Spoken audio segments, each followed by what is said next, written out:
DRDO అగ్ని-5 మిజైల్లో bunker buster వెర్షన్ని develop చేస్తున్నట్టు reports రావడం గురించి దాదాపు అందరూ వినే ఉంటారు.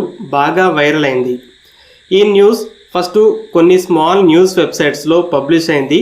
దీనికన్నా ముందు డిఆర్డిఓ ఏదైనా బంకర్ బస్టర్ ప్రోగ్రాంలో ఉన్నట్టు అట్లీస్ట్ ప్లాన్ చేస్తున్నట్టు చిన్న రూమర్ కూడా ఎప్పుడూ రాలేదు. అయితే జూన్ 22న అమెరికన్ B-2 బాంబర్స్ GBU-57 బాంబ్స్తో ఇరాన్ న్యూక్లియర్ సైట్స్ మీద దాడి చేశాక జస్ట్ 3 డేస్లోనే ఇండియా కూడా ఇలా బంకర్ బస్టర్ ప్రాజెక్ట్ని మొదలుపెట్టింది. అగ్ని-5లో న్యూ వర్షన్ ఉండబోతుందని న్యూస్ వచ్చింది. తర్వాత 5 రోజుల్లోనే మెయిన్ స్ట్రీమ్ మీడియా అంటే కొన్ని పెద్ద పెద్ద మీడియా ఆర్గనైజేషన్స్ ఆ రిపోర్ట్స్ని రెఫరెన్స్గా చూపిస్తూ ఇండియా ఇలా బంకర్ బస్టర్ వేరియంట్ని డెవలప్ చేయడం మొదలుపెట్టిందని చెప్పాయి. అమెరికా దాడి తర్వాత సడన్గా బంకర్ బస్టర్ అనేది ట్రెండింగ్లోకి వచ్చేసరికి వ్యూస్ కోసం ఆ న్యూస్ని క్రియేట్ చేశారా లేదా నిజంగా డెవలప్మెంట్ని మొదలు పెట్టిందా అని క్లారిటీ లేదు.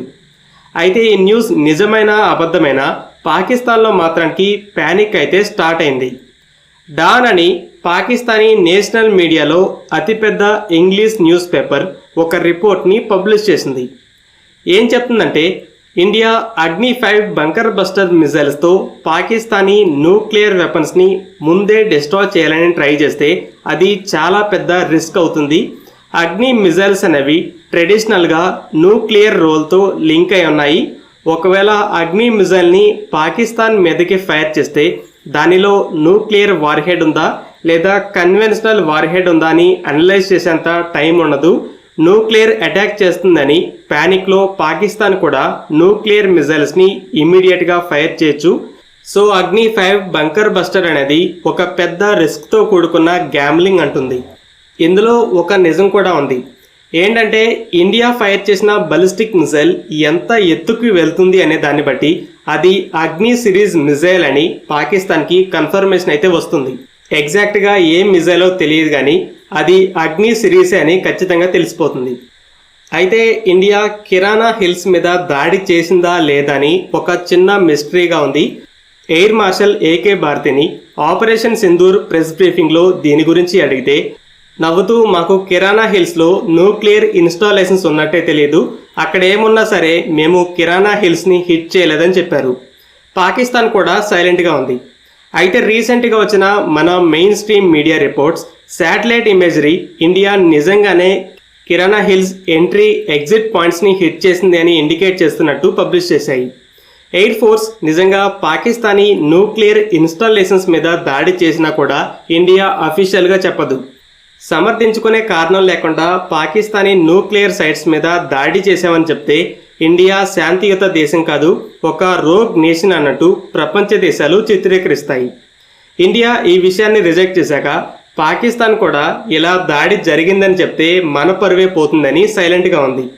పాకిస్తాన్ ఎప్పటి నుండో ఇండియాని న్యూక్లియర్ బ్లాక్మెయిల్ చేస్తున్న విషయం తెలిసిందే.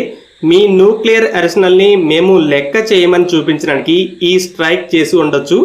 పాకిస్తాన్ ప్యానిక్ అయ్యి సీజ్ ఫైర్ అడగడానికి ఇది కూడా ఒక కారణమే. అయితే ఇప్పుడు డీప్ పెనిట్రేటర్ని డెవలప్ చేస్తుంది అనే న్యూస్ బాగా ప్యానిక్ని క్రియేట్ చేసింది.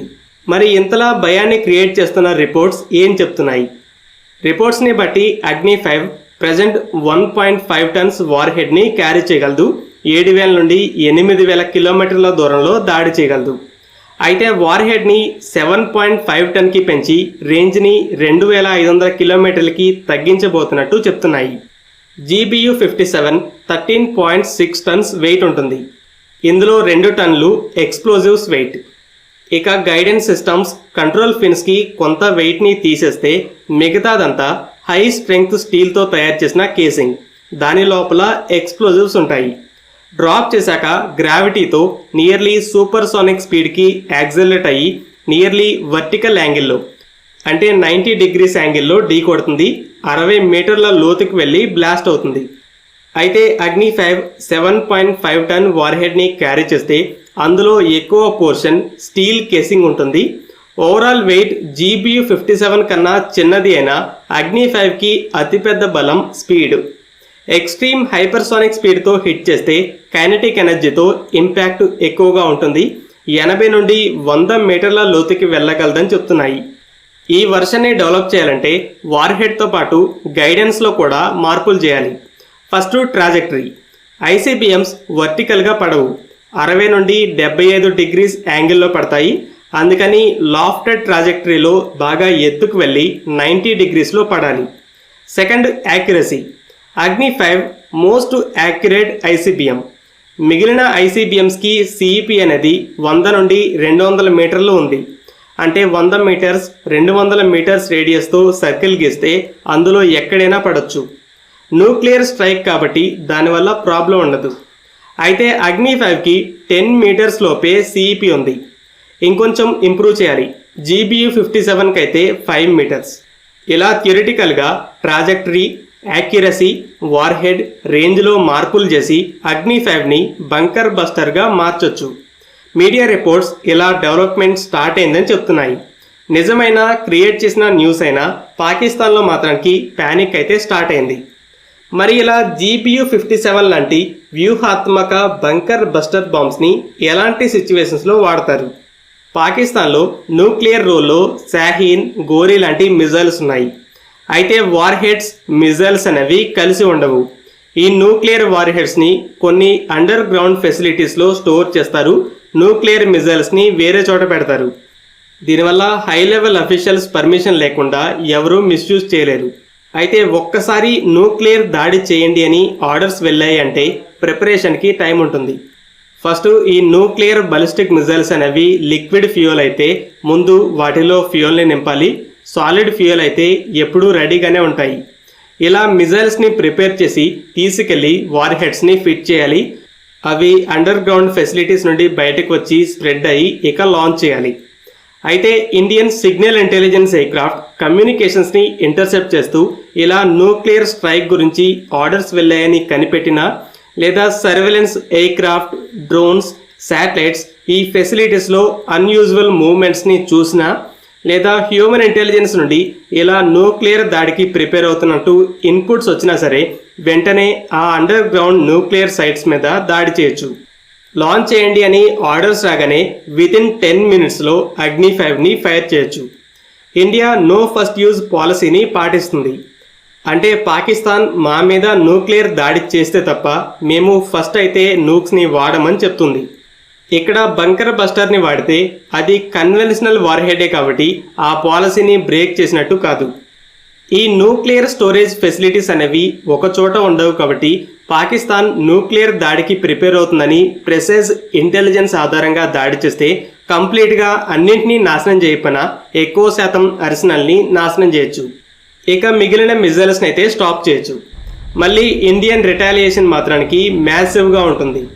పాకిస్తాన్ మీరు కన్వెన్షనల్ మిలిటరీతో మా మీద హై లెవెల్ దాడి చేసినా, ముఖ్యంగా POKని తిరిగి దక్కించుకోవాలని చూసినా న్యూక్లియర్ వెపన్స్ని వాడతామని బ్లాక్మెయిల్ చేస్తుంది. అయితే ఇండియా బాలిస్టిక్ మిజైల్ డిఫెన్స్తో వాటిని షూట్ డౌన్ చేసి మీ దేశాన్ని మ్యాప్లో లేకుండా చేస్తామని చెప్తుంది. ఒకవేళ అది ఫెయిల్ అయినా కూడా తిరిగి దాడి చేయడానికి మరలా న్యూక్లియర్ సబ్మెరైన్స్ ఉన్నాయి. ఈ ballistic missile defence, nuclear submarines అనేవి సర్ప్రైజ్ అటాక్తో ఇండియాని నాశనం చేసి మనం సర్వైవ్ అవ్వచ్చు అనే ఆలోచన రాకుండా చేస్తున్నాయి. అయితే ఇప్పుడు బంకర్ బస్టర్ వెపన్ ఉంటే సైకలాజికల్గా కూడా ప్రెజర్ ఉంటుంది. న్యూక్లియర్ మేటింగ్ అంటే వార్ టైంలో మిజైల్కి న్యూక్లియర్ వార్ హెడ్స్ని ఫిట్ చేయడానికి పంపి రెడీగా మోహరించాలన్న కూడా భయం వేస్తుంది.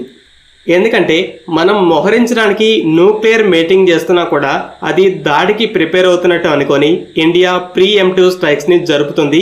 మిజైల్ లాంచర్స్ అండర్ గ్రౌండ్ నుండి అసలు సేఫ్గా బయటికి వస్తాయని ప్యానిక్ క్రియేట్ అవుతుంది.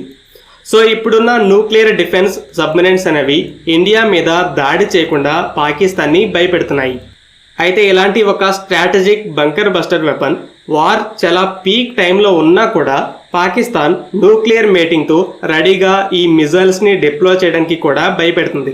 మిస్కాలిక్యులేషన్తో ఇండియా వాటిని నాశనం చేస్తుంది అని. ఈ అగ్ని 5 బంకర్ బస్టర్ అనే రిపోర్ట్స్ నిజమో కాదో ఎలాంటి కన్ఫర్మేషన్ లేదు. కానీ మన మీడియా రిపోర్ట్స్ వల్ల పాకిస్తాన్ అది నిజమని నమ్ముతుంది. ఇండియన్ న్యూక్లియర్ ఫోర్స్కి ఇది ఒక సైకలాజికల్ వెపన్ అయింది. ISI ఇండియాలో ఏదైనా మిజైల్ డెవలప్మెంట్లో ఉంది అని కనిపెట్టగలదేమో కానీ డెవలప్మెంట్లో లేదని మాత్రానికి ఒక కన్క్లూజన్కి రాలేదు. అగ్ని-6 ప్రాజెక్టులో ఇతను ఉండొచ్చు అనే అనుమానంతో ఒక సైంటిస్ట్ని హనీ ట్రాప్ చేసి అగ్ని-6 మిజైల్ డెవలప్మెంట్లో ఉందని తెలుసుకుంది. ఇప్పుడు అగ్ని-5 బంకర్ బస్టర్ గురించి న్యూస్ వచ్చాక డెవలప్మెంట్లో ఉందని తెలుసుకోవచ్చు. కానీ అలాంటి ఒక ప్రాజెక్ట్ లేదు అని వాళ్ళ చెవికి వినబడినా కూడా ఒకవేళ బాగా టాప్ సీక్రెట్ ఏమో అనుకుంటారు, కానీ అది ఫేక్ అని ఒక కన్క్లూజన్కి రాలేదు. ఈ రిపోర్ట్స్ అనేవి పాకిస్తాన్ని భయపెట్టడానికి సైకలాజికల్ వెపన్గా మారాయి. ఫ్రెండ్స్, ఈ వీడియో మీకు నచ్చినట్లయితే లైక్ చేయండి. అలాగే మరిన్ని ఇంపార్టెంట్ డిఫెన్స్ అప్డేట్స్ కోసం మన ఛానల్ని సబ్స్క్రైబ్ చేసుకోండి.